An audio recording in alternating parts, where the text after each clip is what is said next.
Those of you who are streaming at home, welcome. Glad you're here. Let's be present today. Let's be aware. Let's be conscious of the presence of God. Our God is a very present help. God is present. God is here. I am is here. Where can we go from your presence? This room is holy ground because we're here. It's sanctified, set apart because we came together today for this purpose. Yes. Holy Spirit, you are the force that is with us. Thank you that you are in us, above us, around us, over us, and under us, in front of us, behind us, completely enveloping us. And we add our agreement to the words of the Creator, and we say, let there be light. Thank you for it. Please remain standing. Let's do the Lord's Prayer with additions. Our Father who art in heaven, presence of divine love and light that lives within us and within all of life, hallowed be thy name. We invoke the powerful creative nature of all that is sacred and holy. Thy kingdom come. We embrace the healing essence that is the kingdom of heaven within us. Thy will be done. We accept our greatest good as we align with our divine nature, on earth as it is in heaven, knowing that the affairs of our lives reflect our evolving consciousness. Give us this day our daily bread. Each day we receive great blessings from within and throughout all the activities of our lives. And forgive us our trespasses as we forgive those who trespass against us. We accept the divine nature of all things and all people, including ourselves, as we move away from judgment and toward greater awareness of divine presence. And lead us not into temptation. We shall be vigilant in expressing and experiencing the oneness with all life. But deliver us from evil as we are learning to live without fault-finding and suffering.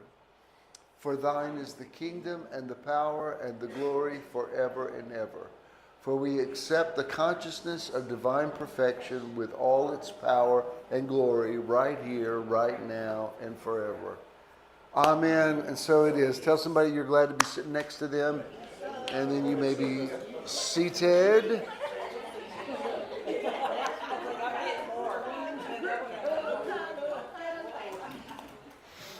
We're glad to have Lisa with us today. Where's the Colonel? He's had enough.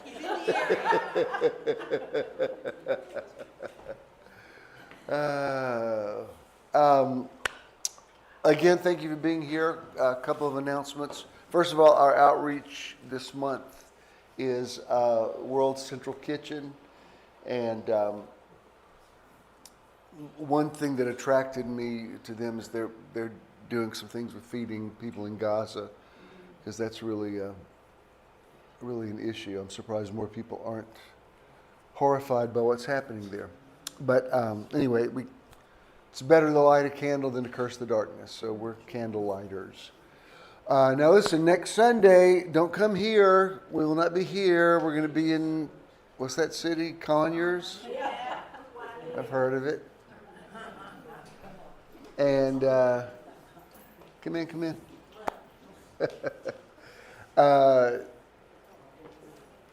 We're going to be at the Movement Church. I think they started at 11, right? I believe they started at 11. And so we're going to be there. And expect to have a good time. And also we've got Meditation Weekend number 26 coming up in October in Blue Ridge, Georgia. Second time going there, first time there in the fall.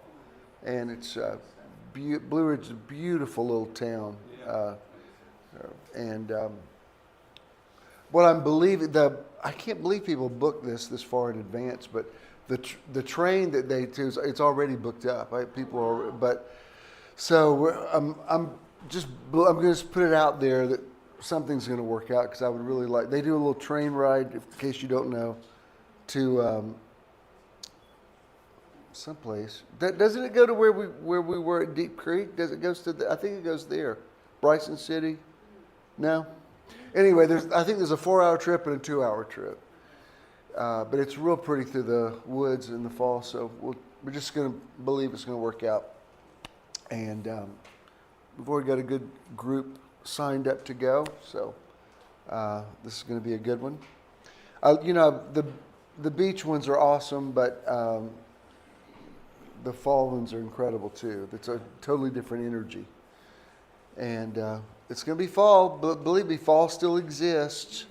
In just a few weeks, it will be. So, hey, come in. Y'all found a place? Y'all had to beat anybody up? Practically. BJ usually goes in there and fights for me his place. He just gave up. Threw in the towel. Too many daddies up there. Times being what they are. Anyway. Hey. What? Ladies and gentlemen, Chandra Corelli. How you doing? I'm gonna get you. Don't talk to that. Who brought donuts this morning? Rio did. It's all good. I ain't mad at a donut. What?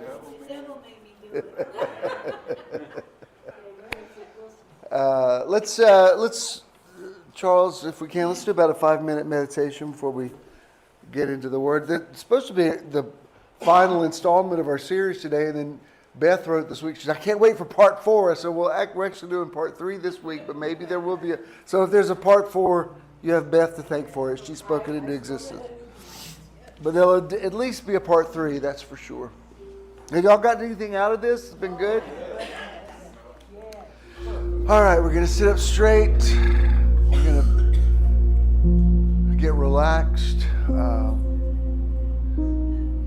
No matter if you're in a stressful situation in your life or not, just life is stressful. So you're here. This is a safe place. It's an oasis. It's a sanctuary. And it's important today that you not only come in and hear the word, but that you just settle down and just be open. Just your sitting here today intentionally is a form of meditation. But we're going to be focused on our breathing. Those of you at home, you can do it with us. We're going to breathe in through the nose and hold it, then out through the mouth. So let's go in and out. In and out. Inhale. Exhale. God is spirit. Spirit is breath. Inhale. Exhale. The same creator that breathed into Adam is breathing into you today. Inhale. Exhale. The same breath that Jesus breathed over the disciples, still being breathed over you today. Inhale. Exhale. Now I'm going to be quiet for a little bit. You just be conscious of your breathing. Let your thoughts settle down. You don't have to try to stop thinking. It'll take care of itself. Just let yourself be. Just be.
Just keep breathing.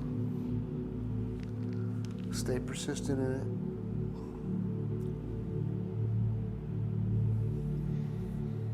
There's power in your serenity today. Calmness is a superpower.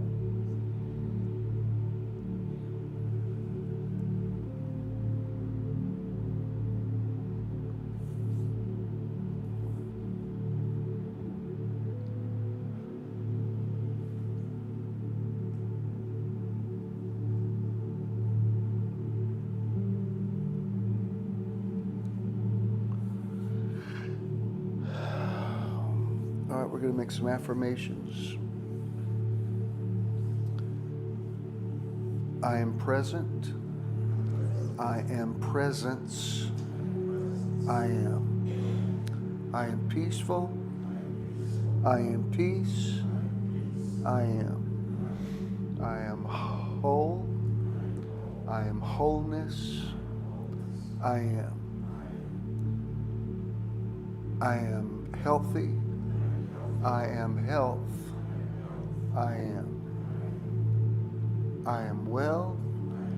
I am wellness. I am. I am free. I am freedom. I am. Let's do about 3 more really good breaths before we bring the lights back up. In. And out. Inhale.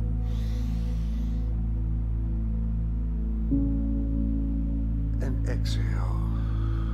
One more good one. In. Hold it. And out. Amen. Thanks, Charles. Somebody tell me what you're grateful for today. Come on, Larry. What? I'm grateful that you are here. Somebody else? What are you grateful for? What? I'm grateful. You are? Yes. She said the best one. Y'all go now. That was the right answer. Thank you. Somebody else? What you grateful for? Grateful for Tricia? Awesome. Somebody else? What are you grateful for?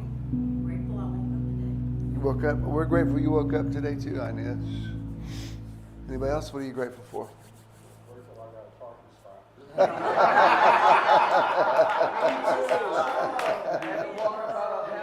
spot. We did too. I had to park way up on some hill somewhere, and I was a little preoccupied because what we do now. My current tradition is we come through Decatur, and I know they're not good for you, but once a week I have an Egg McMuffin. I love them. And so I always get an Egg McMuffin and Diet Coke. I go through Decatur, and it's my little ritual because I pass where I went to high school. They were out there practicing football this morning on a Sunday morning. But typically,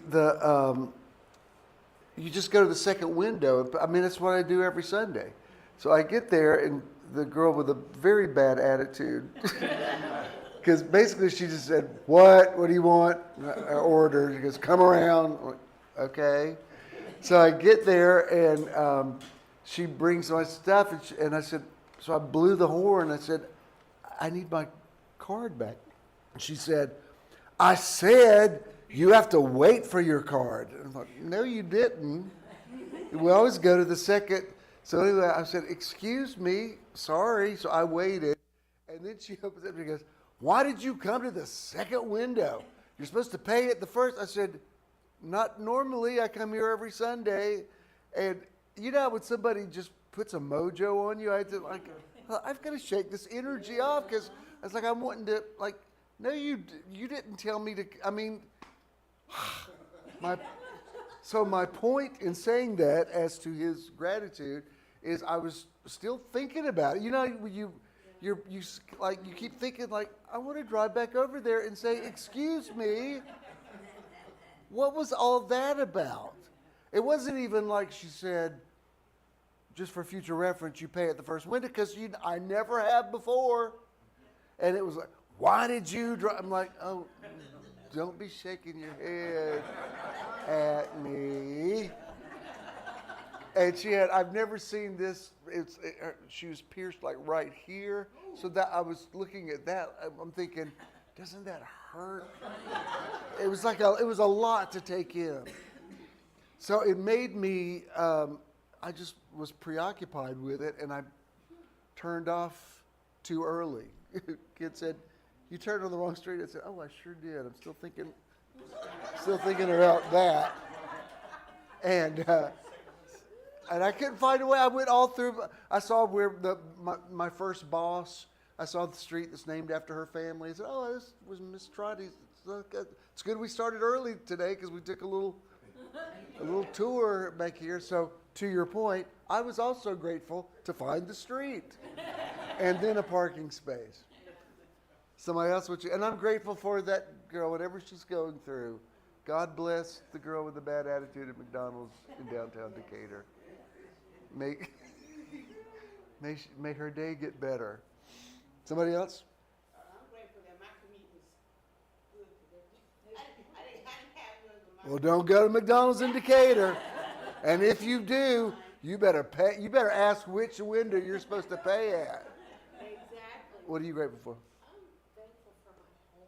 It's just such a place of peace and refuge that I have grown to enjoy it even more. It's very important to enjoy your environment.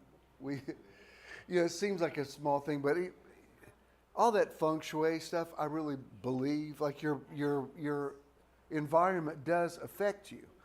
And we've been at the house now for a little over 7 months, and my mom has a particular decorating style that's her business. That's fine. Some of it's okay. Some of it I'm fine with. Some of it's over the top. But on the second floor where we live, we just had to make some changes. Yeah, that was the tiger print that was in we used both bedrooms, but and it wasn't bothering me so bad. I was kind of used to it. The room across the hall was like a very pink TBN set, like with lots of cherubs and pink statues, and I at least toned that down. We painted it taupe, and it's okay. It's manageable. But the other one, I've done so much since I've been there. I wasn't gonna do that one. But then when I went out to Santa Fe for Sophia's graduation, I came back. Ken had gone to the store, the furniture store, and he bought stuff, and it was cool. He did some things I was surprised. Like, okay. He also said, the woman at the furniture store said, I have good taste. I said, okay. I didn't say you didn't. But come on now.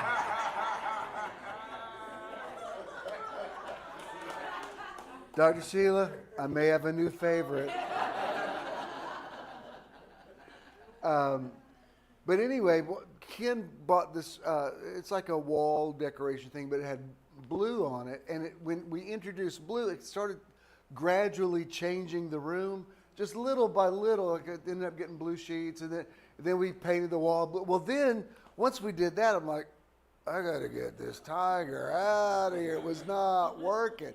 And it doesn't seem like it's that big a deal, but it's like it was so busy, and in my peripheral vision, it's dancing. And, there's some days I can hear Donald Trump's voice interspersed with Jimmy Swaggart singing.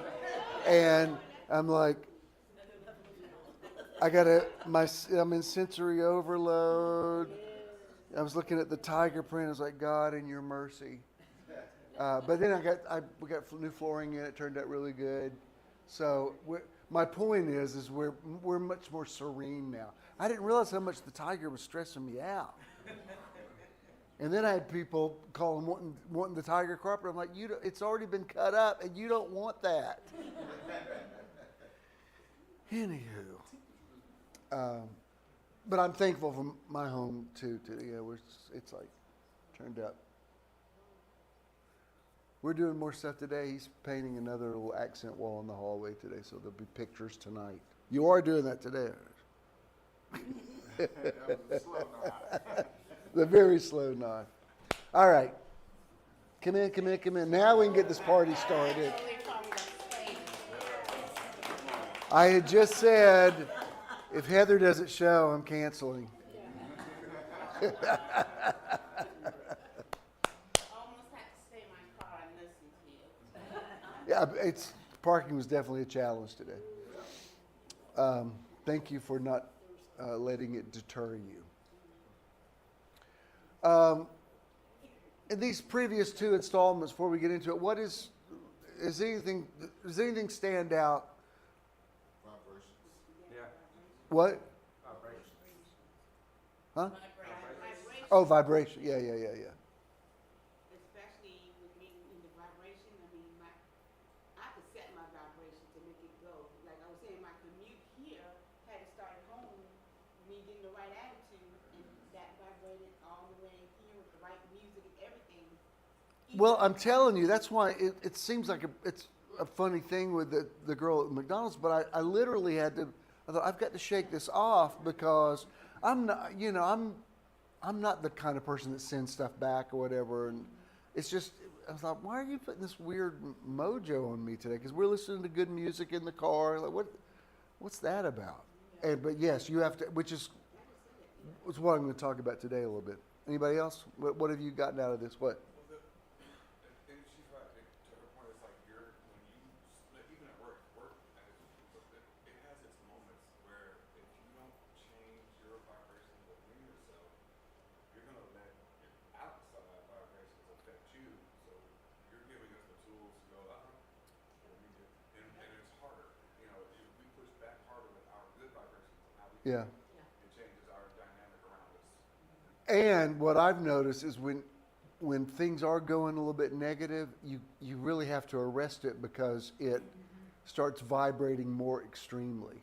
Like like a day can start spiraling down to where you think, I've got to reboot this because that's honestly, I don't want to overstate it, but I think sometimes that's when accidents happen. Like, negative things happen because it's what we used to say with, you give place to the devil. I don't think it's that. I think it's you're in the wrong energy field. And especially, if you're really a being of light, you have to walk in the light. Because when you don't walk in the light, you're so at odds with the darkness around you that you're either going to be like where the scripture says the light shines in darkness, the darkness cannot overtake it, or there's going to be some conflict that can affect your health. It can make you make bad decisions. Something as simple as me just turning off the wrong road. It's because I was not focused, and I was thinking about what was that? I was still trying to process, like, what was all that? It's like when she opened that window, it's like all this negative stuff came pouring out, and I was not prepared. I was like, I don't have a cross. Give me your cross.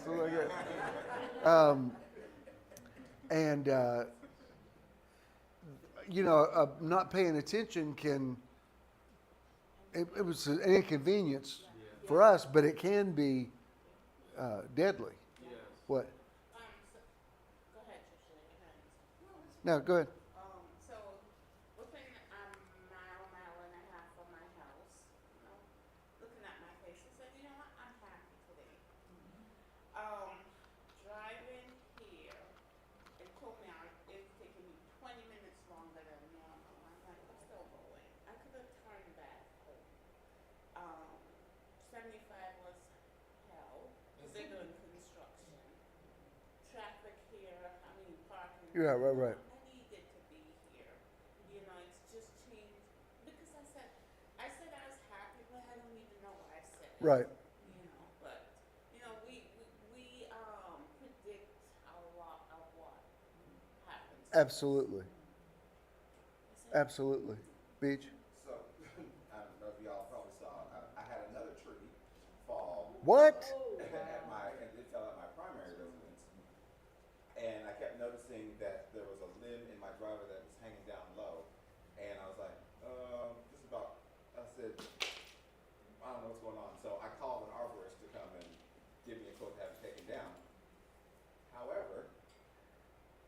bad time because the tree just went ahead and came down. But I spoke to the tree. I'm like, listen, if you can just hold on until they come, and but it did not. But what it did do is when it fell, it only took out some power lines, but it didn't take out anything else. I mean, it fell. So it kind of obeyed you. Yes. You influenced it. I did. But it also, it saved me because Yeah. it cost me like $1,000. I'm like, well, since you're down, I'm gonna cut you up myself. So, And going shopping. right. So just having that mental thing to look at all the good things that came out instead of the bad. Yeah. So Good. Anybody else? Oh, I was just gonna say, I had the reverse experience this week. I had a really, really crappy day on Tuesday, and I lost my stuff. And I really, really get down on myself when that happens. It's been a long time since it's happened, but but this lady met me, did not match my energy, and in that instant, like, snapped me out of what the headspace I was Yeah. in.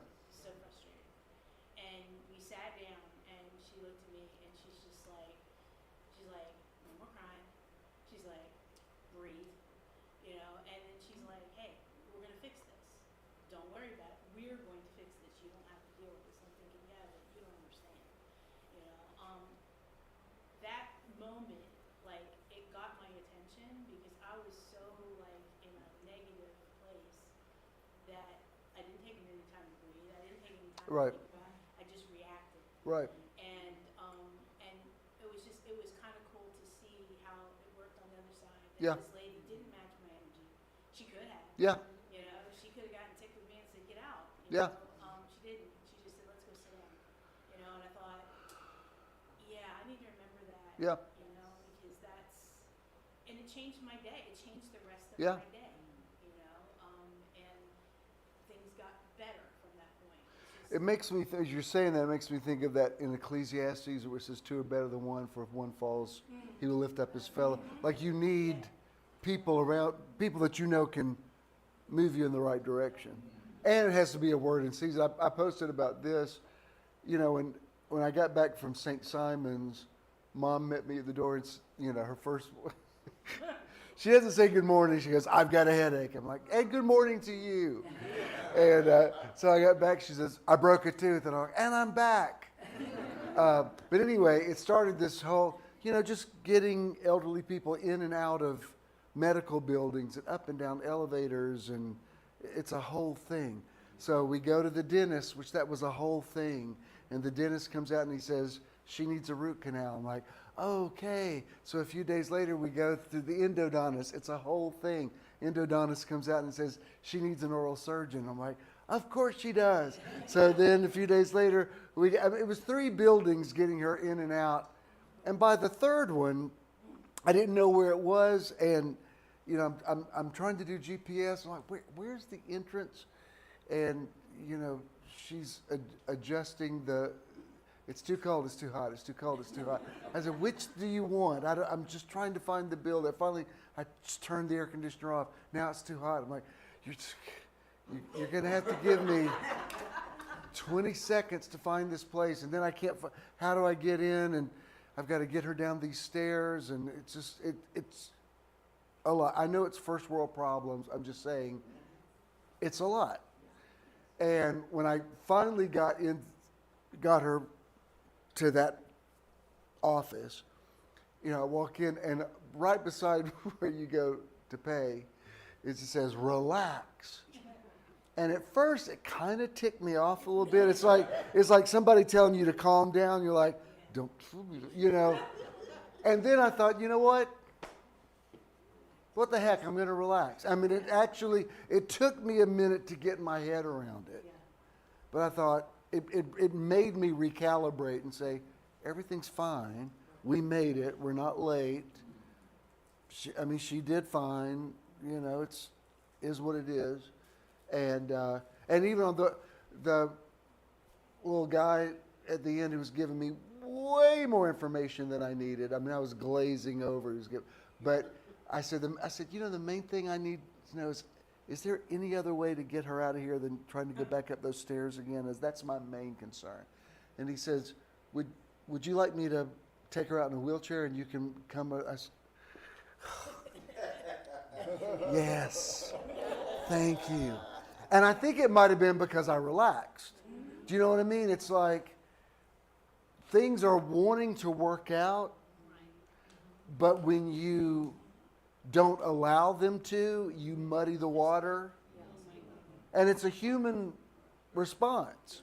But sometimes just relaxing, not even praying, just say, I just need to take a breath. If you need to walk outside, change your scenery, just something to break that energy field. Well, there's my sermon, so thank you. Drive safely. Bishop, your post this morning did that for me. Your post Oh, about walking out and the thank you. music, and I didn't even realize it was kind of first thing in the morning. I'm just like, oh yeah, I need, it was just a little, but I needed it. Well, I appreciate you saying that because I woke up earlier than usual. I mean, early enough that I thought I should go lay back down. But you're up, you know. So then I thought, you know what? I should just go take a walk. I mean, and it actually was unusual because typically I just go right into a prayer that I've done for years, and I will always say my kids' and grandkids' name. This kind of a thing. But then I thought I don't really need to pray. I just need to be out here and just let these trees talk to me, and just it doesn't always have to be declaring and decreeing. Sometimes it really is just being. I just need to be out here and listen to these. I've read so much lately about how therapeutic it is to listen to birds singing because you intuit it as you're in a safe place. Because if it's a threatening environment, birds don't sing. So without you even realizing it, just when you're hearing them, it's giving you a message. You know, everything's okay. So, thank you for acknowledging that because I was hoping I could capture that. So this is all I needed. I just need to wake up, walk, and it's fine. There's so many. Walking's not a panacea for everything, but it actually will. A lot of times, it's an antidepressant. It's even a short walk. It's actually better for you than running and swimming. I mean, it's just walk, and I don't walk as much as I should, but I mean, walking's a anti-carcinogen. It's like there's a lot of things that it does for you. Just it regulates things in your body. So we're gonna go for a little hike. Let's go. All right, we speak in this atmosphere and we say, let there be light. We're into part 3 of our series called In a Beginning, Vibrating to Create the Reality You Want. Let me show you this verse again. This is Genesis 1, verses 1 through 3 in the Concordant literal Old Testament. And instead of it saying what we're more familiar with, it says in the beginning, the Hebrew actually says in a beginning, created by the Aluem or the Elohim, were the heavens and the earth, yet the earth became a chaos and vacant, and darkness was on the surface of the submerged chaos. Yet the spirit of the Aluem or the Elohim is vibrating, present tense, over the surface of the water, and saying is the Aluem, which is the same root as Allah, become light, and it is becoming light. Now, I've read a lot. I've written the last couple of weeks. I've read a lot about in the beginning versus in a beginning. And let me say, I'm not a Hebrew scholar. I mean, but you can read stuff that you understand how verbs, how grammar works. And there's a lot online about the difference between the implications of in the beginning versus in a beginning. And it was interesting because somehow I got in some rabbit hole on the internet about. I'm not a Westerns aren't my favorite genre of movies, but I do. I love the movie Tombstone about Wyatt Earp and Doc Holliday, and I really like that movie a lot. And Val Kilmer, who passed away a few months ago, he just did such a great job playing Doc Holliday, who is actually from Valdosta, so I might be related to him. But there's a famous line. It's such a famous line. I think he even named his autobiography this, where he's there at the OK. Is it OK Corral? Is that what it was? And he's about to shoot, and he says, "I'll be your huckleberry." So people quote that a lot. Well, when you go online, there's a big dispute about what that actually meant, because a lot of people say the correct phrase is, "I'll be your hucklebearer." A huckle was the handle on a coffin. So if you were a hucklebearer, you were like a pallbearer. So if you were about to shoot somebody, you were saying, "I'm going to be the pallbearer at your funeral. I'm about to kill you." So I assumed, oh, that must be what that meant. He was just in his southern dialect. It sounded like he said huckleberry. But then there's all these other articles written about, no, actually he did say huckleberry, because in the 19th century that was a colloquialism that just meant I'm the guy for the job. Which I thought, well, it kind of is appropriate either way, because if you're about to shoot the guy, huckleberry, tomato. But it's just interesting because just the slightest change in a word or a punctuation or whatever can make all the difference in the world. There was this Seinfeld sitcom was all about people obsessing over minutia. And there was one episode where Elaine Bennis, who was played by Julia Louis-Dreyfus, a guy was playing her boyfriend, and when she came home, the boyfriend was in the apartment, and she said, "What's this?" And he said, "Oh, I wrote down your friend had her baby." So she read it. She goes, that's interesting. So why didn't you put an exclamation point behind it? And he said, "I just wanted you to know she had her baby." And because she was a woman of a certain age wanting to get married and have children, that had implications for her. Like, why wouldn't it be, "Your friend had her baby"? Like, this is good news. And he was like, "You're reading way too much into this. I'm just taking a message." But that's how, Jesus even used the phrase, "Not one jot or tittle will pass away." And he was talking about little demarcations, little punctuation points that different languages have, that can make all the difference in the world. Now, what I was hoping I could find, and I finally did find it. Genesis 1:1 is in the beginning God created the heavens and the earth, or in a beginning. The Old Testament is written in Hebrew.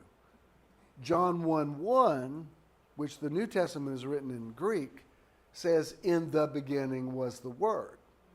And I was hoping I could find, I was hoping that John would corroborate with Genesis.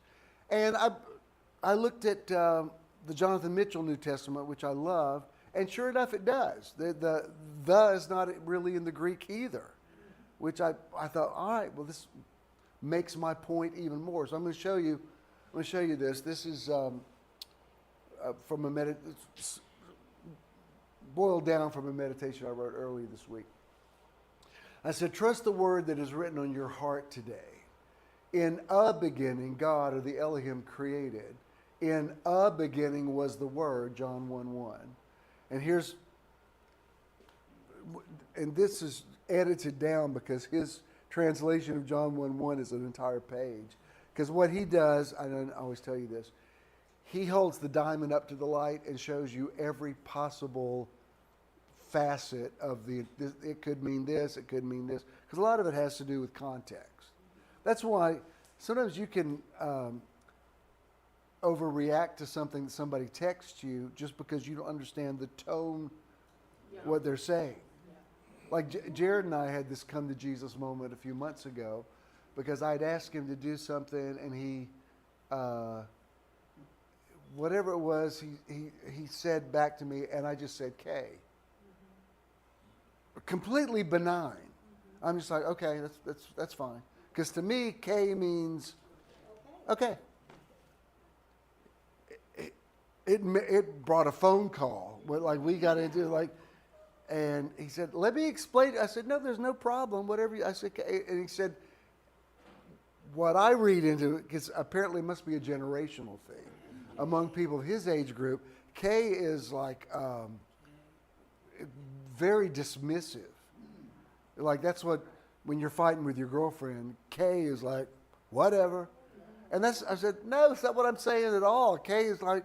Seriously, it's just K. I mean, there's nothing attached. We ended up having a good conversation about it. But I said, it's so interesting.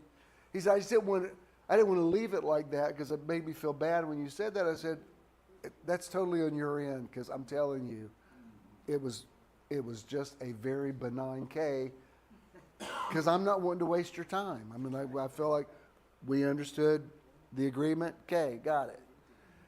But people hear things differently. So here's what it says in the JMNT. Within a beginning, there was the Logos, the Word, the thought, the collection of thoughts, the idea, the reason, the discourse, the communication, the verbal expression. And the Logos, the idea, the thought, the expression, the Word was facing or directed, moving toward God. King James is, in the beginning was the Word, and the Word was with God, and the Word was God. Okay? Or continued being face to face with God, and the Logos, the Word, the thought, the idea, the reason, the expression, continued being God. Bishop, why do you keep reading this every time? Because I think it's important.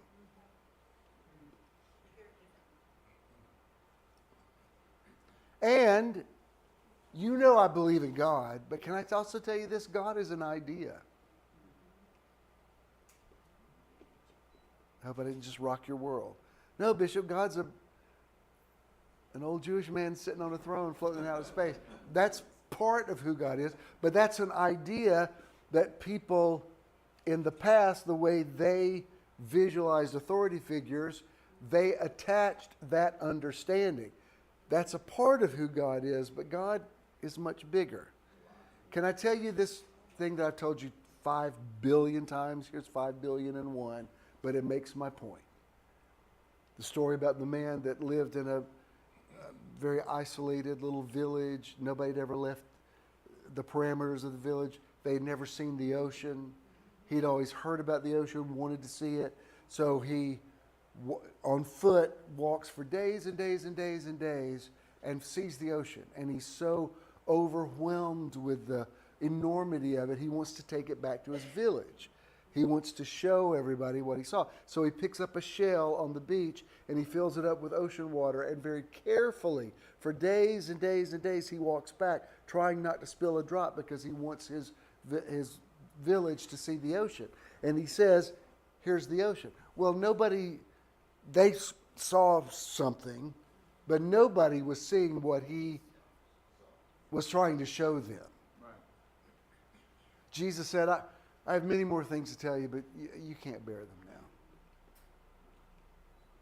God's a bigger idea. That's why I'm so attracted to Exodus 3:14. You know, who shall I say sent me? You tell him I am sent you. I am covers it. Like, you can't even define me. I just am.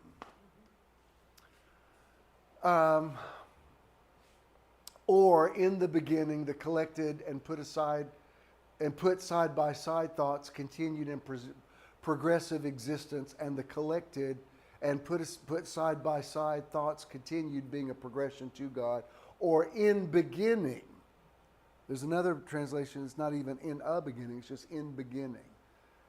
The Word continued being. I love that one.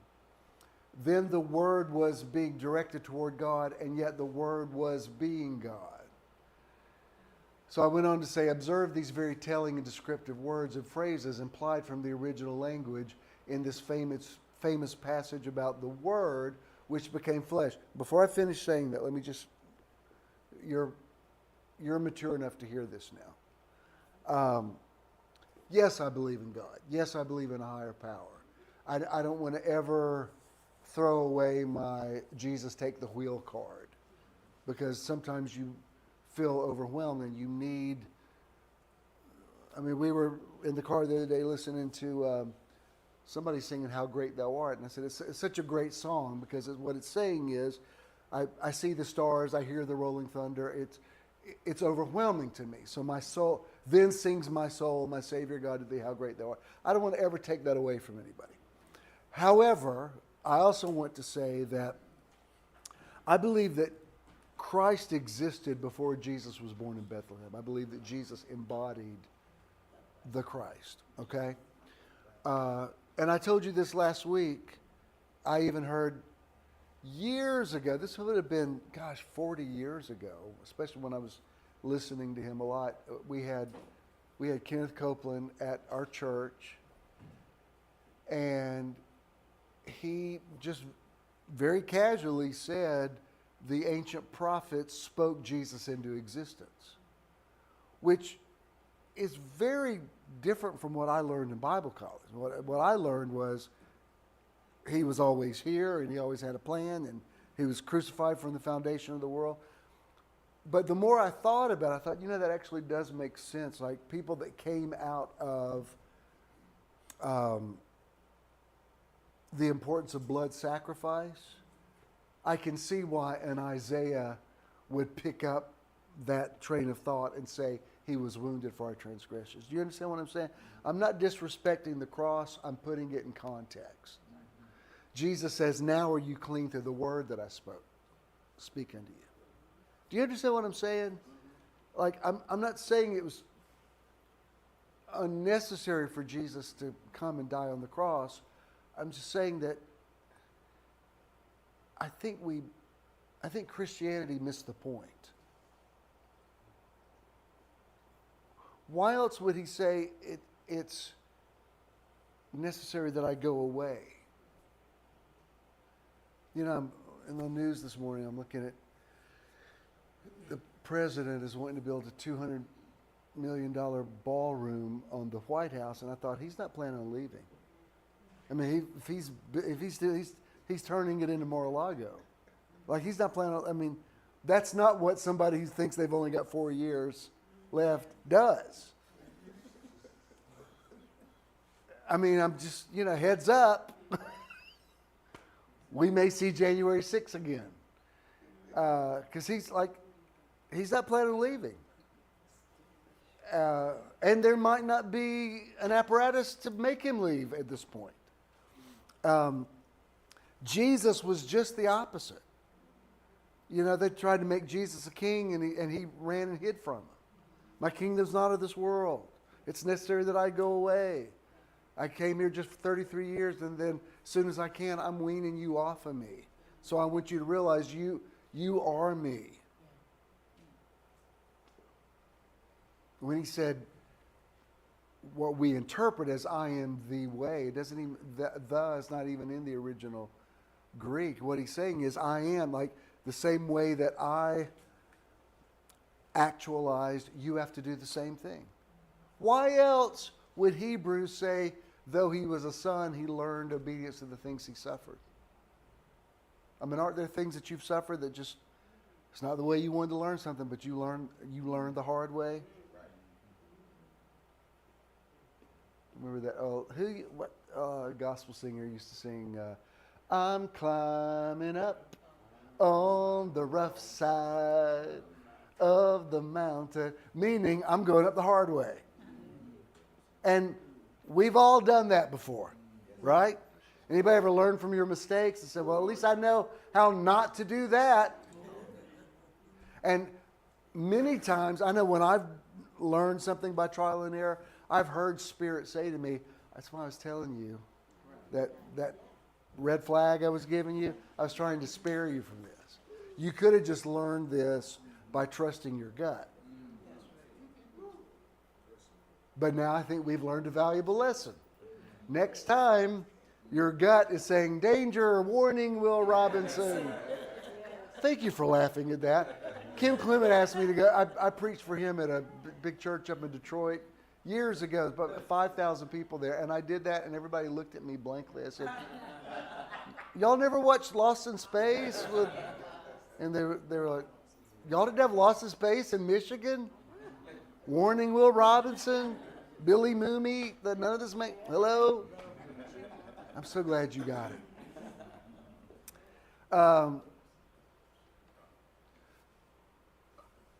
So for the Jesus who came and said, there's any way let this cup pass from me, makes me love and respect him even more. Because wow, you fulfilled these prophecies and you didn't have to do it. But scared of you. You did it and came. You said, I'm going to do it, but I'm going to be back 3 days later. Are you happy now? And guess what? People weren't. Cracks me up every time I read it. Paul says in the Corinthians that Jesus appeared to about 500 people after his resurrection. And it says, many believed, but some doubted. Are you kidding me? I've been in the grave for 72 hours. I'm back. And you're just like, I don't know. What else you got? Seriously? It's good I wasn't Jesus. I'd have been smacking somebody like, seriously? That didn't work for you? Which brings me back to the point about revelation. You can't make people have revelation. In Buddhism, they say when the student is ready, the teacher will come. And there's some things you're just not ready to learn yet.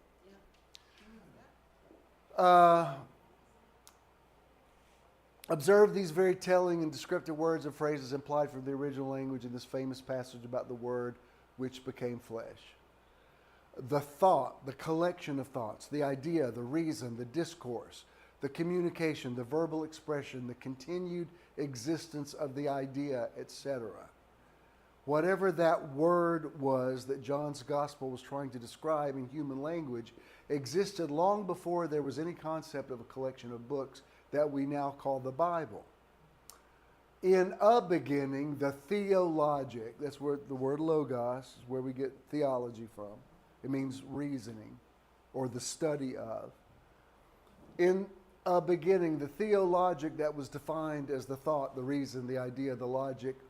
The Aramaic says the willed action, that's a whole other facet, existed and eventually became a person in the physical dimension for approximately 33 revolutions around the sun, talking about Jesus, who then declared that he had to go away so that another helper could come who would lead us into all the truth.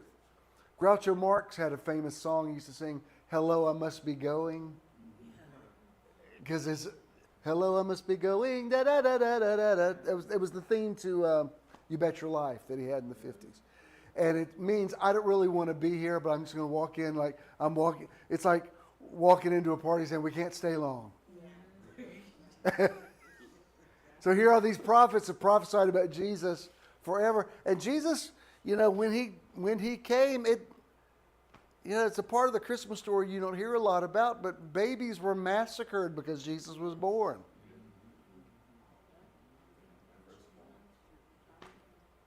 You want to say to those magi in Persia, wherever they came from, you guys should have just followed that star from where you were, because look, you've caused a massacre of infants because Herod's trying to kill him, trying to get rid of Jesus. I think we could have spared all that. Oh, I'm just wrecking Christianity today, aren't I? All right, let's go ahead. Not into a collection of books written by 40 Jewish authors over a span of 1,500 years. Talking about the Bible, the Greek ta biblia, which means library. It's like in Spanish, it's bibliothèque. But into all truth. That's why I love in the Message Bible, he says, when the Spirit of truth comes, he will lead you into all the truth that there is. Not just he'll tell you about the Bible. The Bible contains it and connects to it, but is not by any means all of it. That's why when I see a preacher hold up a Bible and he says, The answers to everything you need is in this book. Now, you must not have read it, because there's other books you need. You need medical journals. You need science books. You need... And I'm telling you, it scares me when people say we're going to teach the Bible in public school. I'm like, which part? I mean, the Old Testament particularly is full of rape and incest and murders and decapitations and disembowelments and horrible, horrible things that people said God told them to do. I don't even want to say the word, but an army of men had a part of their body severed, and they made a big pile of them. And somebody said, God said to them, like, really? You're going to teach that to third graders? When Jared was little, I thought, I'm just going to teach them Bibles. The only one he wanted to hear about was, tell me about when David cut Goliath's head off. He was that fascinated with it. I thought, this is too violent.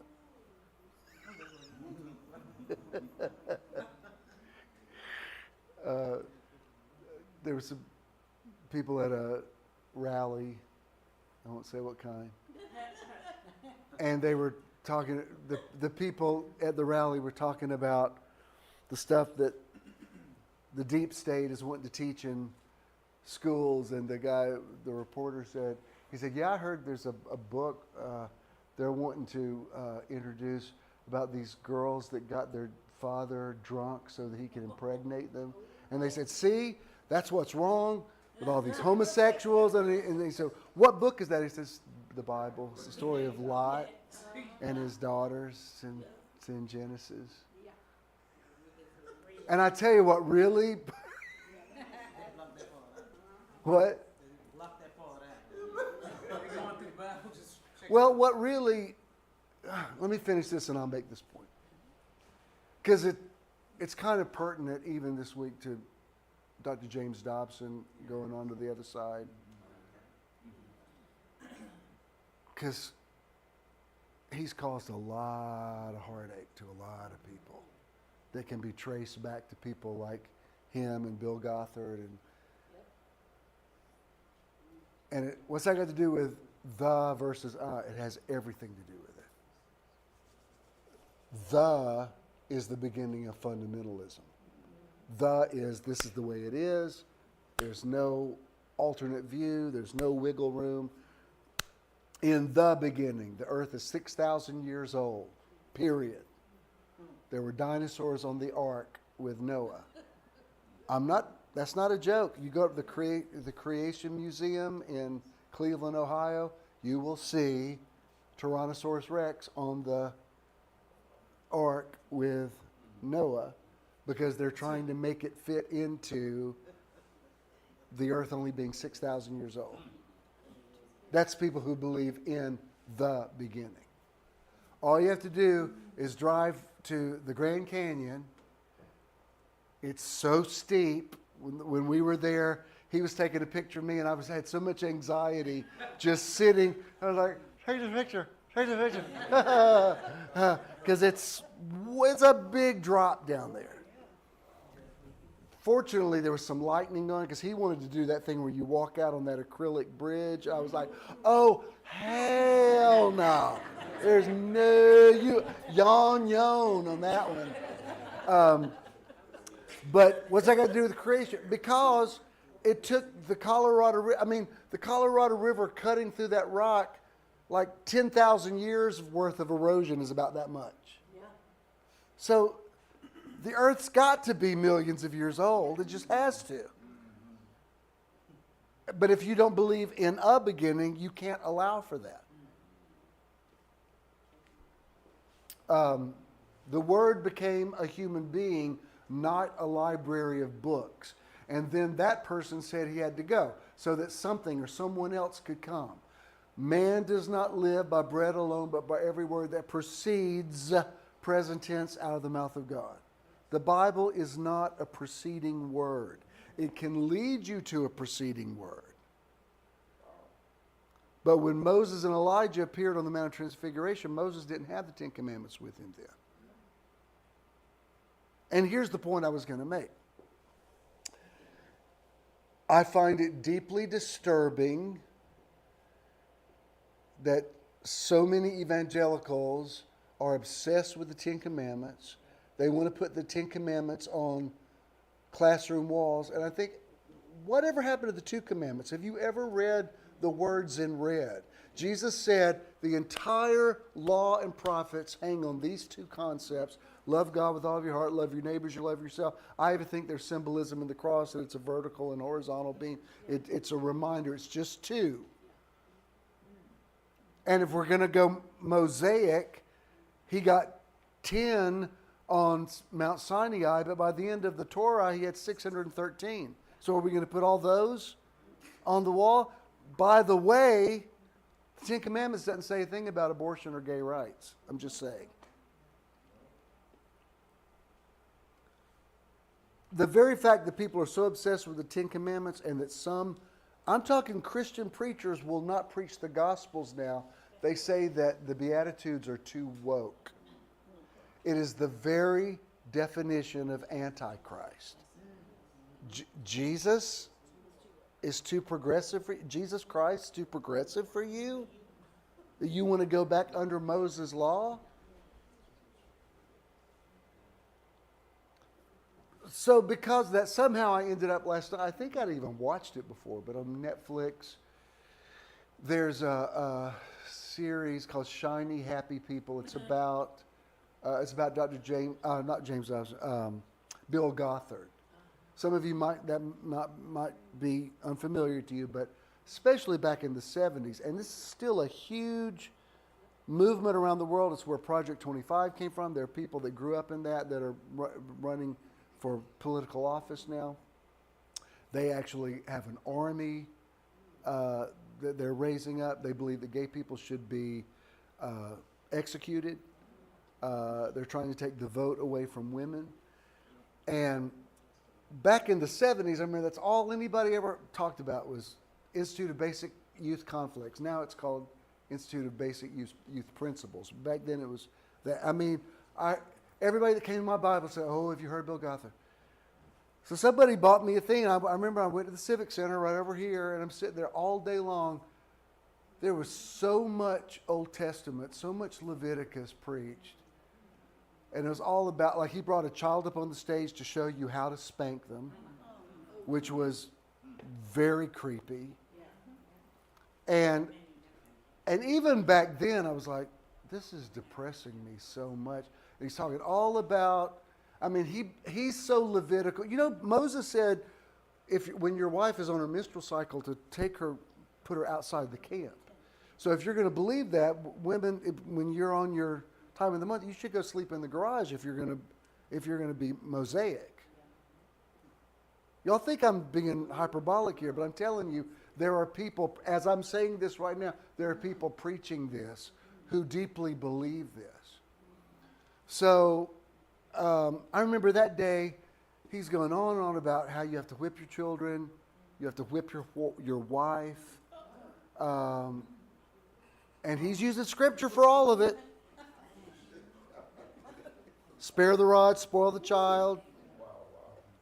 I mean, he's got Old Testament scripture out the wazoo. And so I'm sitting there and people just feverishly taking notes, like this is the greatest thing I've ever heard. And I thought, I feel like I am in a cult. And so I asked the guy next to me, I said, excuse me, I said, I'm just curious, how many children does Dr. Gothard have? He said, oh, he's never been married. He's never been married, doesn't have any children. And he's telling everybody, I'm like, at the time I had 2 children. I'm like, I could tell you a little something about raising children you might not know. So anyway, I thought, I'm going to watch this again. So I watched it last night. He's had to step down now because he's had a lot of sexual scandals.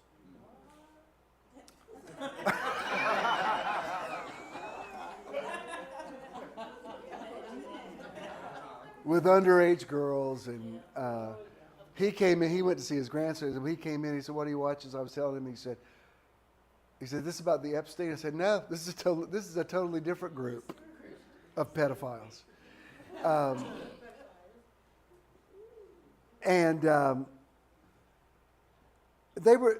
These girls were talking about, not just with him, but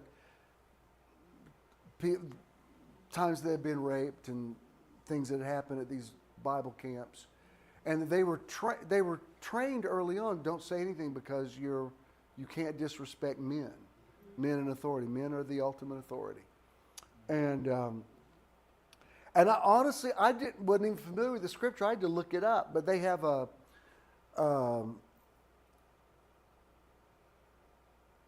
what is it?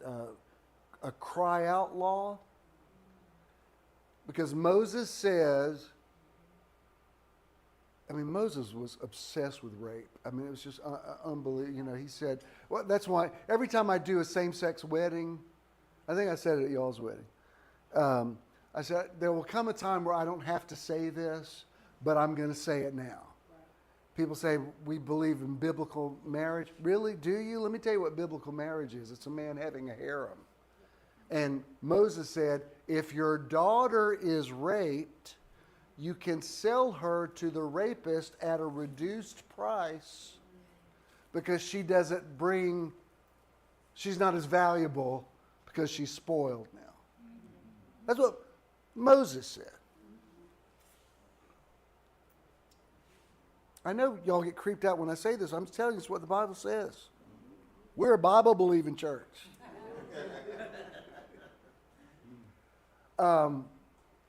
But he says, one of the things he said, it's in Leviticus. I read it last night.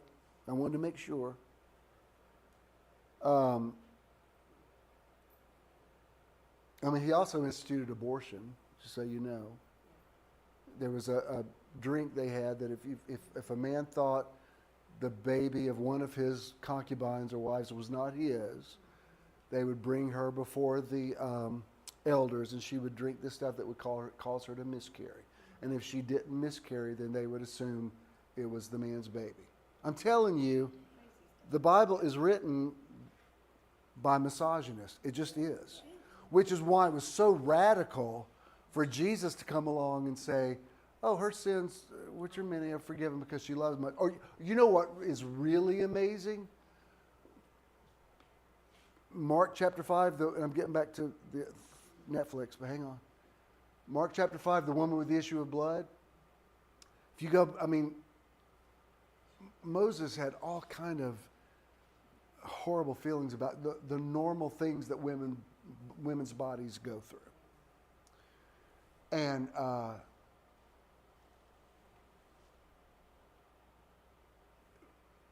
so the woman who had this hemorrhaging situation for 12 years, it not only was a debilitating disease physically, it also had a stigma to it.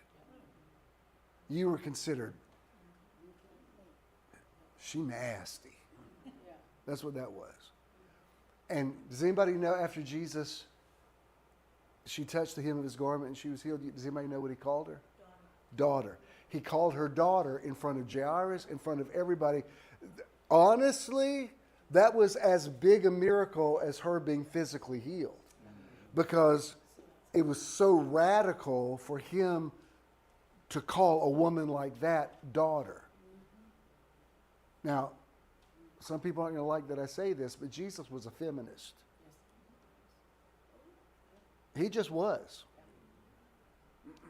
Moses, not so much. Paul, not so much.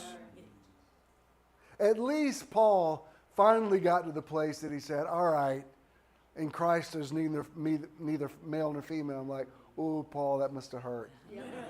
That must have hurt you to say that. But anyway, back to this law. I'd never heard of it before, but Moses said, if a man's engaged to a woman, I think it's Deuteronomy 22, you have to Google it. I got to tell you, I've told you this before, but the last school of the Bible I did, I talked about the roots of from the Bible, the roots of racism, homophobia, and misogyny. And obviously I felt strongly about all three of those things, but when you start going through the Old Testament, the way women were treated, it got so oppressive. I finally said, I can't give you any more. It's getting too dark in here. I feel like I'm saying stuff I shouldn't say. Like the man whose daughter died and they didn't even bury her, and like people are walking like she wasn't even worth burying. Do you understand? And I remember I said this one time in the other theater, and Larry, you answered this. Do you understand why it was so powerful for me the day I'm driving? I remember it clear as a bell, driving up Spring Street. And I hear the voice say, you know, God always begins, you know. When I hear Spirit say, you know, I think, oh, my tectonic plates are about to shift. And I hear, you know, sperm isn't seed. And I'm like, okay, unusual thought. I wasn't thinking about sperm right now. But then I thought, okay, well, what does that mean? And I thought, oh, you know, in the ancient world, people believed that a woman had a man's baby. She's having his baby. Now we know biologically it's their baby. You have 46 chromosomes in your body, and you're exactly one half of your bio dad and one half your bio mom. 23 chromosomes are from your father, 23 are from your mother. That's it. But in the ancient world, women were just dirt. There was something you planted a seed in. And I said, really, what was sperm? And you said it was fertilizer. I'm like, exactly. So really, if you're going to talk about the seed was, the woman made the seed. But I'm telling you, those Abraham, now not the Far Eastern religions or have goddesses and stuff. Those people that came out of Abraham, I mean, the only way you could even enter the Abrahamic covenant was to have a penis, because it was all it had to do with circumcision. If you weren't even anatomically correct, you had to marry into the covenant. The covenant's not even for you. That's why Jesus saying daughter was radical. So I'm watching this last night, and she said we were taught this cry out law because in Moses' law he says if a man's engaged to a woman and another man comes and rapes her, if she doesn't cry out while it's happening, then it's okay. And don't you still hear that today when a woman says, and what's the first thing people say? Why didn't you say something when it happened? Do you know what women go through that bring a rape charge? I mean, it's unbelievable what they have to go through, and are still not believed. And where does it go? It's traced back to Moses. Do you understand? My God, the scripture has to be rightly divided, or otherwise it'll kill you. The letter kills.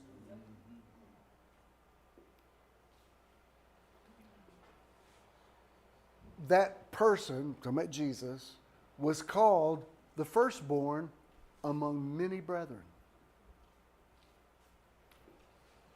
Embrace your I Am-ness today and trust the eternal word written on your timeless heart. You are the word made flesh too. Don't waste a minute in regret over the past or anxiety about the future or misperceptions about yourself. Shake off whatever happened yesterday or last night that is creating a spirit of heaviness, and recognize that you are already seated in heavenly places just as you are. Anything else is a smokescreen. The real you is what is real and eternal and holy, and the word you know is forever settled in heaven. The spirit of the Aluem is vibrating, and creation continues. You don't have to get in the now. You're already there. Do you understand why I take the time to do this? I don't want to throw my Bible away. I want it to make sense. And when I'm watching these, even one of the main proponents of the It's the the Duggar family that they were on. They had 19 children. They came out of Bill Gothard, and it's all about they're the poster children for that. And Josh, the guy, the most homophobic. The stuff he would say about gay people was just unbelievable. Like, I can't believe he's getting by with this. He's arrested for child pornography. And 3 of his sisters are the ones that admitted to it. He had molested all of his sisters. Wow. I'm like, I think y'all need to stop being so afraid of gay people. Gay people is the least of y'all's worries. Every few days now, I don't ever repost it because I'm just tired of fighting with ignorance. But, I mean, the scripture says, let him who is ignorant be ignorant still. It's like, Selah. But I'm telling you, it's about once a week now. There'll be some homophobe politician that gets caught either with a boy in his room or they're molesting girl children. But I mean, it's so typical now. I'm like, how is this not on the news? It's like every few days now. Am I being too real? Leona, you said they were grown folks. All right, what's this got to do with... All right, Bishop, you've sufficiently creeped us out now. Could you get us back to vibrating, changing the reality? We get it. We're horrified. All right. This is Matthew 7:7 in the Amplified, and I love the way this is said. You know, this is typically asking you shall receive, seeking you shall find. This is what, let me show you it's closer to what the Greek actually says. It's ask and keep on asking, and it will be given to you. Seek and keep on seeking, and you will find. Knock and keep on knocking, and the door will be opened to you. What's that got to do with the beginning versus a beginning? This is how I hear this. Ask and keep on asking doesn't mean asking the same person over and over again. It means if that person doesn't have the answer, then by God, find one who does.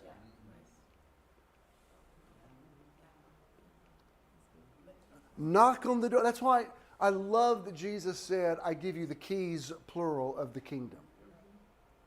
Because if what you're doing right now isn't working, that key's somewhere on that key ring.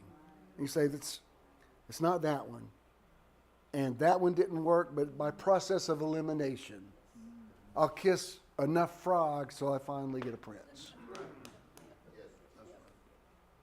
So knock and keep knocking to me means explore all the possibilities. If you're married to this is the way, then you're never open to any other ideas. This is why I tell you all the not so much as I used to. When I started preaching, I was 13. I was thinking about it this week as I passed someplace where I used to stand on the sidewalk and preach.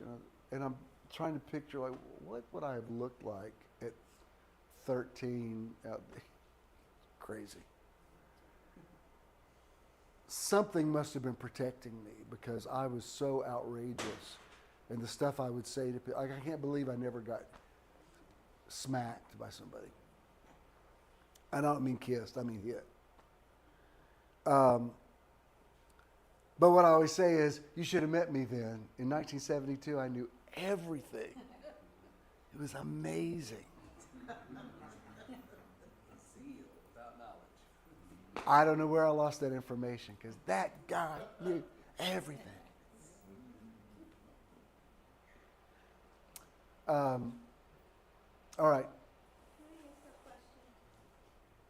So I don't know, there's this thing that gets to me every time when someone says, you have to study the word, and they mean the Bible. The Bible. Is that wrong for me? I get so upset when somebody says that to me because... It's because your spirit is saying the word's already written on my heart. That's my point. Right, and so it's okay, right? Oh, yeah. I mean, I want to say crazy things back, but then I said, just be quiet. Right. Be quiet. And, because I used to try to argue with people. But Well, and when somebody says the word, study the word, in that context, what they're saying is study the things that we believe. Ignore the other 46,000 denominations because they're wrong and we're right. No, that's not wrong. All right, Eckhart Tolle says this. The past has no power over the present moment. I'm going to tell you why that's important in just a minute, but let me finish this up. I got another thing to read, another meditation I wrote. Again, in the beginning refers to the earliest point in a specific singular time period or event, while in a beginning implies one among many possible beginnings, suggesting that other beginnings may have occurred before or after. The traditional translation of Genesis 1:1 as in the beginning is a widely accepted standard, but some linguistic and theological interpretations argue that the Hebrew original is more accurately translated as in a beginning. Highlighting the potential significance of multiple beginnings or a different understanding of the creation account. In the beginning refers to the start of a specific time period or sequence of events, implying a singular absolute beginning. The core distinction lies in the use of the articles. The implies definiteness and uniqueness, while implies indefiniteness and multiplicity. In the beginning focuses on a singular start, whereas in a beginning opens the door to the idea of numerous beginnings. Be not conformed to this world, but be transformed by the renewing, which means progressively transformed or transfigured or changed in form and semblance by the renewing or in the renewal or the making up back new again of your mind or from the mind of the intellect. This is also from the JMNT. Pertaining to the faculties of perceiving and understanding of the mindset, disposition, inner orientation, and worldview of your mind. Why is that important? The very fact that Paul would say, and Paul, to his credit, could tap in. He had to work through a lot of Moses. But sometimes that bright light that shone on the road to Tarsus would speak through him. And when he would say things like, be renewed in the spirit of your mind, or you're transformed by the... You know what that means?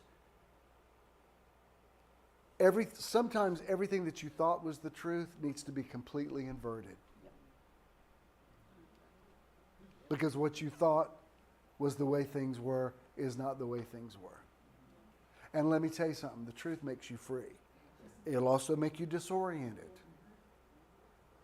It may not make you happy, but it'll make you free. You ever found out a good friend of yours stabbing you in the back and it hurts so bad, but you're like, well, you know what? I guess it's good that I found out. I mean, I hate it. in my room this morning. Oh, yeah? But you know what I mean? It's like it doesn't make you happy, but it does make you free. Yes. And look, you know, well, they always say on Memorial Day, freedom's not free. I mean, there's a price to pay for freedom.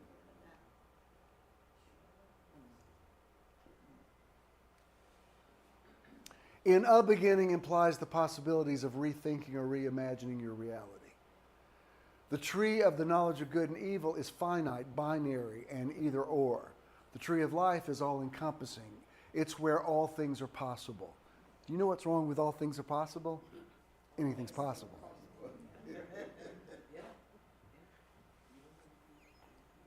If you're going to live in possibility, you got to be prepared. Because there may be some things happen. Jesus said, you'll receive the 100-fold return with persecutions. Meaning, freedom's not free. Why do you think, sometimes I say I miss the devil. The devil is such a wonderful luxury.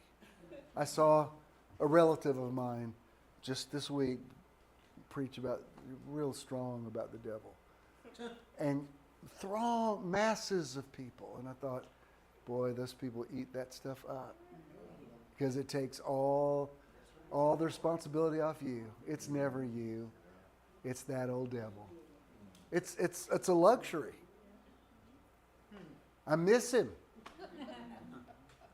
Because I have to take ownership of my life.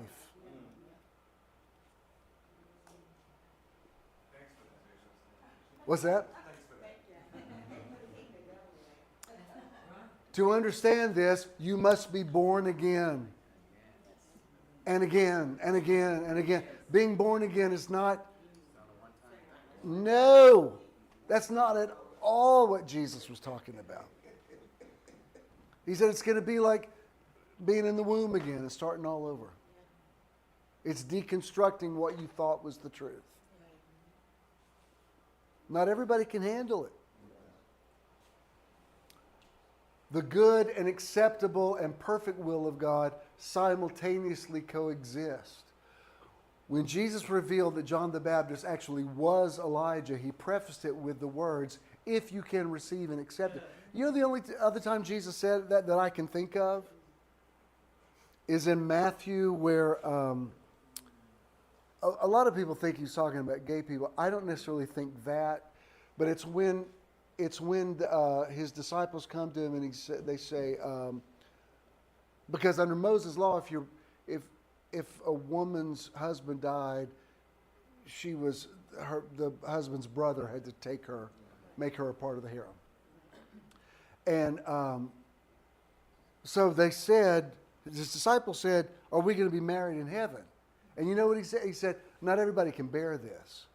It's where he talked about eunuchs. And he says some men are eunuchs by choice. Some men are made eunuch. You know what a eunuch? Well, I know I'm being R-rated, but a eunuch was a bodyguard for women who had been castrated, so that he could protect her without. Because those Old Testament guys were just raping all the time. And so Jesus said, some men are made eunuchs. Some men are eunuchs by choice, meaning they're asexual. But what's interesting, he says, not everybody can bear this. Why? Because it's not the. The says, this is the way it is. You know why I don't believe in marriage seminars? Whether you're gay, straight, whatever. Because what's normal for your marriage may be completely irrelevant to somebody else. This is what we do in our marriage. Well, you're not us.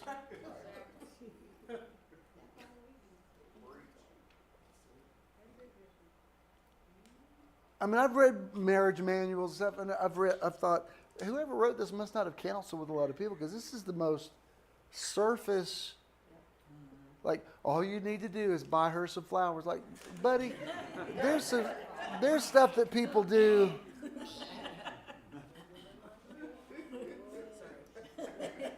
There's not enough flowers in the world to fix that.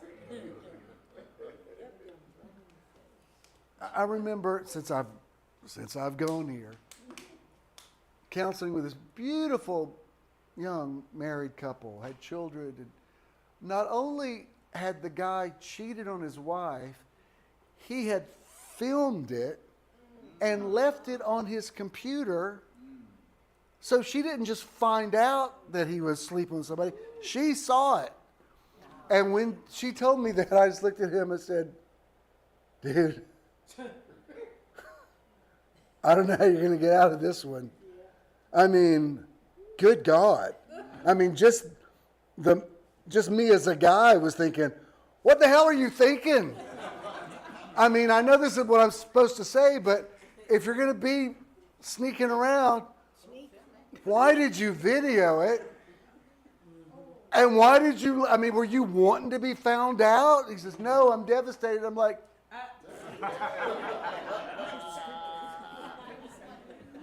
baby, there's not enough flowers in the world to fix that.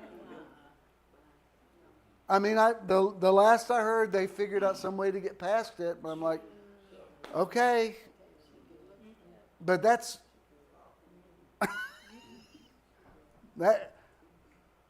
how do you find that in America? No, everybody's like, nah, he deserved that. But do you understand that there's some people, don't understand somebody else, the dynamics of somebody else's marriage. Guess what? You're not supposed to. Their marriage is their marriage. Or the way they raise their children. That's the way they raise. That's not your house. You could be blissfully free from having opinions about other people because you're like, I wouldn't do it in my house, but that's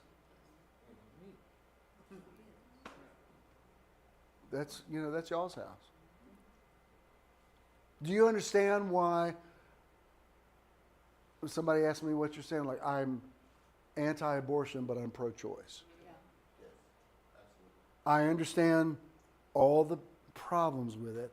I also know all the nuances of situations that people might be in that have, I don't know. And there may be people that do terrible things. I don't know. But I know that not everything's like what you think it is. You say people, oh, they're just using it for birth control. You don't know what you're talking about because there's people that are in situations you have no idea.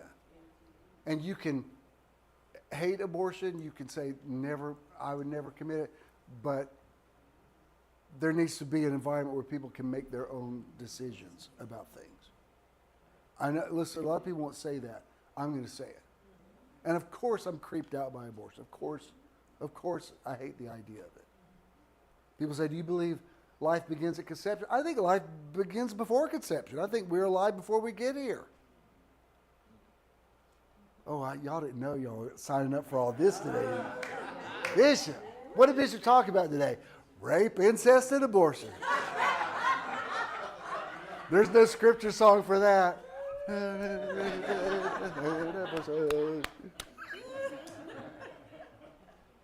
All right, I'm getting to the good part. I love that he says, if you can receive this. Meaning, you might not be able to. Go ahead. If you live and move and have your being in infinite possibilities, don't waste your time arguing with people who don't. With people who want to confine you to the way things work. Keep exploring, asking, seeking, knocking until the right door opens. Live in possibility today. Live in a beginning. Let he or she has an ear here. All right, was that number 6, Michelle? That was 5. All right, show me 6. Oh, yeah, Amit Ray says this. This is good. If you want to conquer the anxiety of life, live in the moment, live in the breath. Okay, that's good. Put that over there. Now I want to show you this. My final point, number 7. Scott Adsit says this.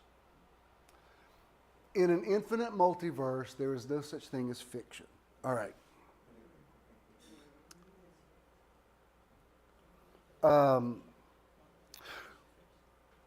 Those of us who were raised in evangelical circles were taught, if any man is in Christ, he's a new creature. Old things are passed away. Behold, all things have become. We know that we have passed from death into life because we love the brethren. We have the whole idea of I was this way before I got saved, and now I'm not that way. I grew up in the Church of God, and we believed in 3 works of grace. You got saved, then you got sanctified, then you got filled with the Spirit. Sanctification basically meant you stopped going to movies, and if you're a woman, you stopped wearing makeup and pants. But the idea is we stopped sinning. Gossip, totally fine. And we were okay with gluttony, but everything else. We could eat pork. We had no problem. Like, you could pork it up all day. We didn't care. But real strong on don't dance. Like the joke about Pentecostals used to, why do Pentecostals not believe in premarital sex? Because it could lead to dancing. And that's not totally untrue. So we were taught I was this way, then I got saved, and now I'm that way. It's a great theory, but let me ask you this question. It's a rhetorical question. Have you ever thought you were doing so good and you had come so far and you were so past the thing, and then one day you wake up, and it's just all shot to hell. You're like, it's like I never heard.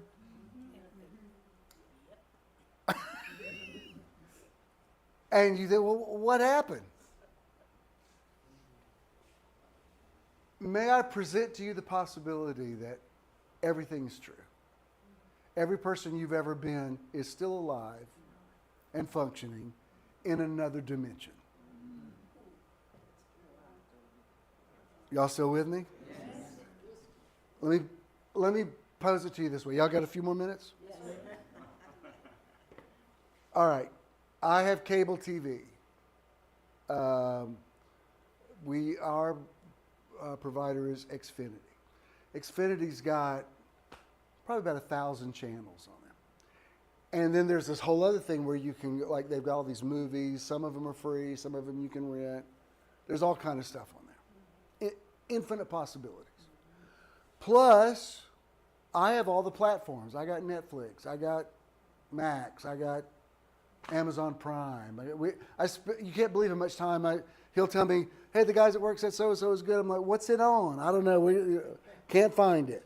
Hulu, it's on Hulu. So I got all those.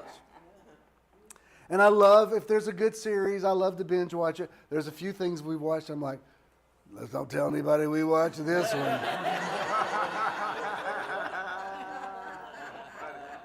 I got BET Plus so I can watch Chandra.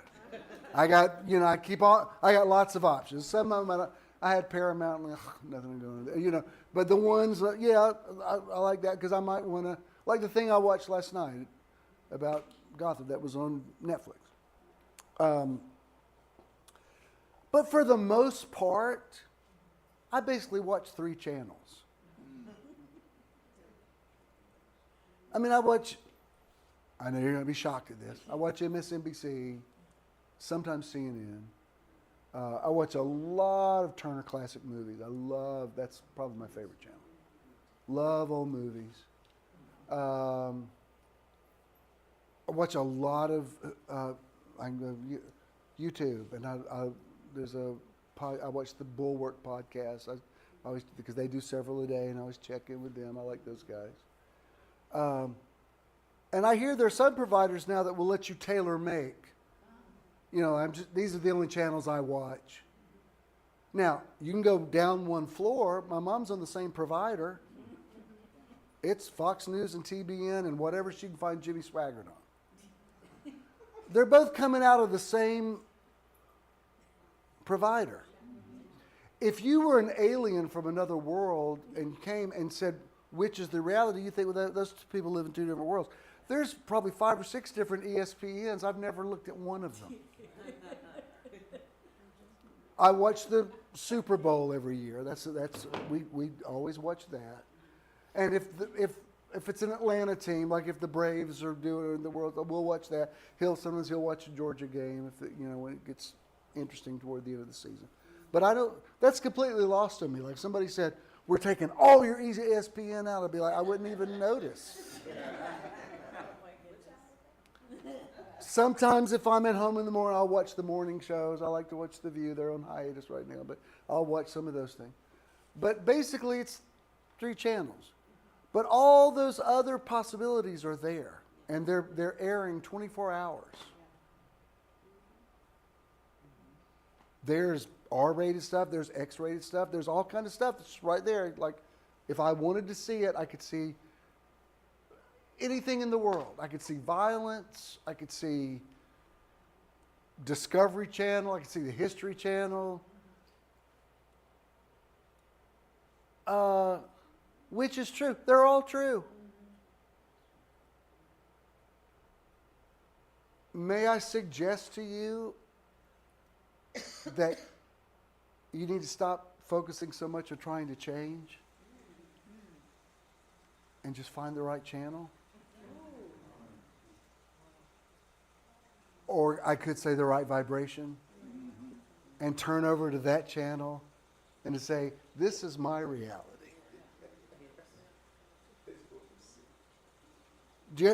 Does your spirit hear what I'm saying? Yes. Like, I don't mind I'm okay with some scary stuff. I'm okay with suspense. Love Alfred Hitchcock. When they start slashing people up, I'm like, oh, I know it's special effects, but that to me is porn. Like watching people being torn, cut up. I'm like, why do people want to watch that? I mean, I know it's special effects, but still, that's a horrible image I don't want. I would like to, could I remove all of those things off my channel package? Of course, these days, there's so much violence. There'll only be like 4 channels left. What I'm saying to you is, when I said the good and acceptable and perfect will of God coexist, it's because it's what you were saying. When you said the woman didn't pick up on, she changed your channel. She did. Exactly. That's why, if you lost your cool yesterday, stop freaking out about it. It was just a different channel. Do you understand? No, you should see what I did. No, that was one of the yous. But there's everybody you've ever been still very much inside of you. You think, oh, I'm not that person anymore. Yeah, you are. Why do you think those people who actually are alcoholics will say, hello, I'm so-and-so, I'm an alcoholic. I've been sober for 23 years. Why? Because they know I'm one drink away from being an alcoholic. And I know that flies in the face of everything I ever learned about deliverance. No, you just need to get the devil cast out of you. That works for some people. I've heard some people say, I went down to the altar one time, they prayed for me, I never smoked a cigarette again. I know other people that have been to hell and back trying to break addictions. What, did Jesus not love them? No, it's just a different channel. If you didn't hear anything else I said in these 3 parts, and maybe 4, we'll see. I want you to stop obsessing. How do I say this? Don't watch ESPN and yell at the screen because they're playing sports. That's what they show there. And if you turn over there, you're going to watch something with a ball.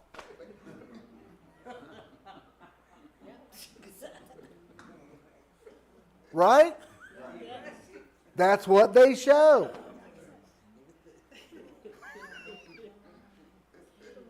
Don't turn over to MTV and go, what? There's too much rock and roll music. Oh, that's what that channel is.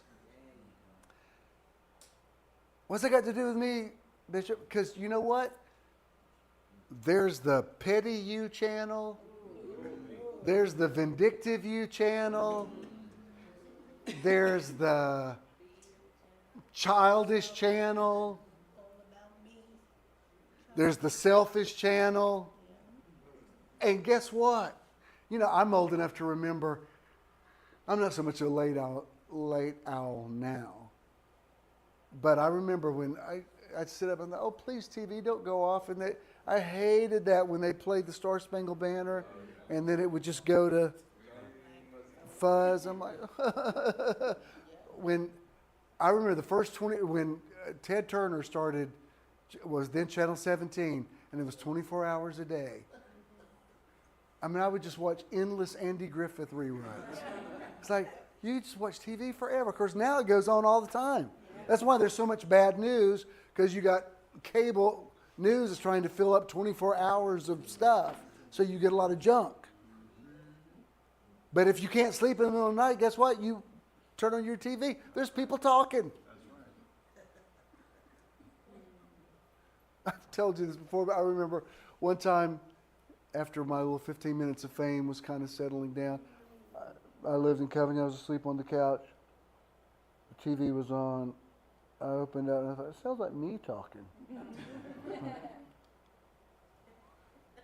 There's Debbie in the middle. There's Joy Behar. What the hell?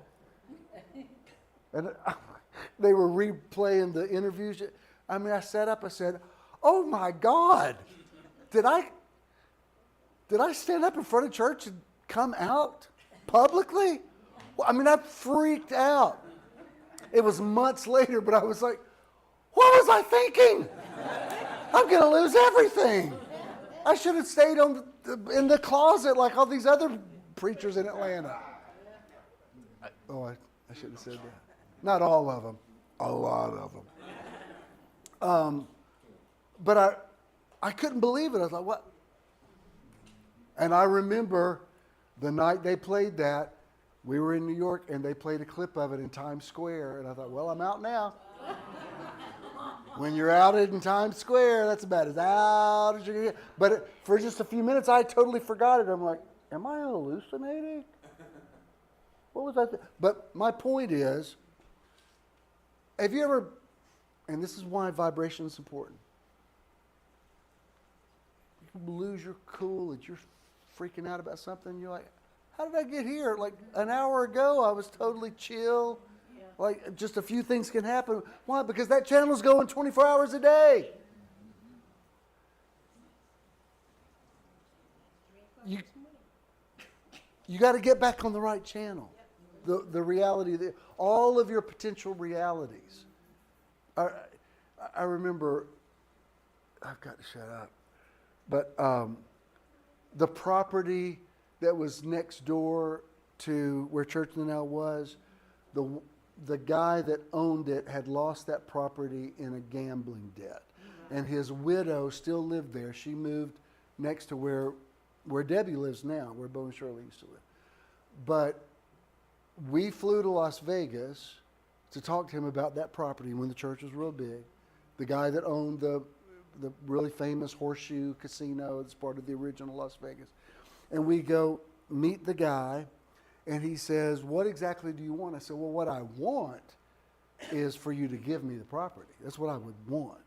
We can back up from there. And he said, it's only $8 million. He said, for somebody with as much money as you spend that all the time. I said, no, I don't. And he said, yeah, you do. So I could look at you and tell you're a multimillionaire. Well, nothing came of it, but I remember when we were flying back to Atlanta, I remember telling Debbie, I said, you know what, in one of the realities, I must be really wealthy because people perceive me that way. Eddie told me, he said, long before I met you, people said, well, I got money, but I don't have Jim Swilley money. I said, where did that come from? Robert told me, he said, I was sitting behind, I was in Waco, sitting behind some people, I was going to testify, and these two guys in front of me is when you were building the big church, and one guy said, you seen that thing they're building in I-20? It looks like the Omni. You know what I mean?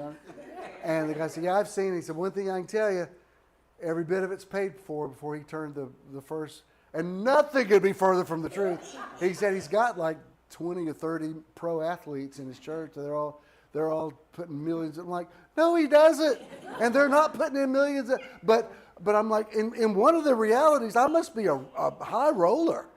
I must be a player.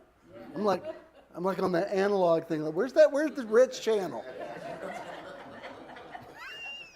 And I'm not saying I'm abundantly supplied. I'm just saying the way people perceive me. Robert told me not long ago, he said, when I hear people talk about you, all I hear is how much money you have. I'm like, where does that? Even now? Oh, yeah. I got to find that. Where's the I'm Rich channel? Because it must be playing somewhere because other people are tuned into it. Was that on Paramount? Do I get that one back? Is that on Hulu? Do you understand what I'm saying? You have to just, let's all stay in. I'm just going to talk all day.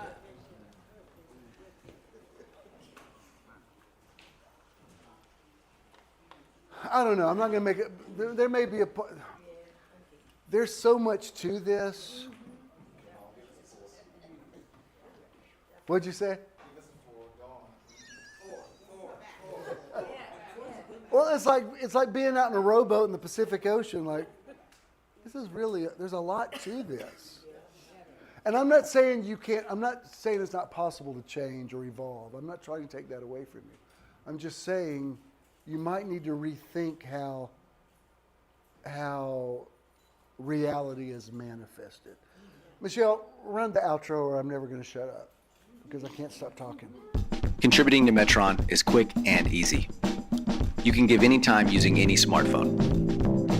Text the amount you would like to donate to 404-620-5044. You will then receive a notification that you successfully completed your donation. You may also visit bishopthenow.com and click the support tab to give there as well. When you contribute to Metron, you're also donating to the charity or organization of the month. Thank you for your investment into Metron. There's a healed version of you. There's a blessed version of you. There's a prosperous version of you. There's a mature version of you.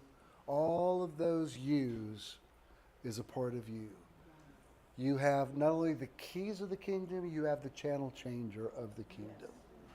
The remote is in your hand. Keep surfing until you find the vibration that you can accept, that you can manifest, and let the word become flesh. You have the mind of Christ. If I don't see you next week in Conyers, I'll see you back here 2 weeks from now. I love you so much. Thanks for coming and listening. I know I went long today, but it's a lot of material. All right. Y'all go find your channels.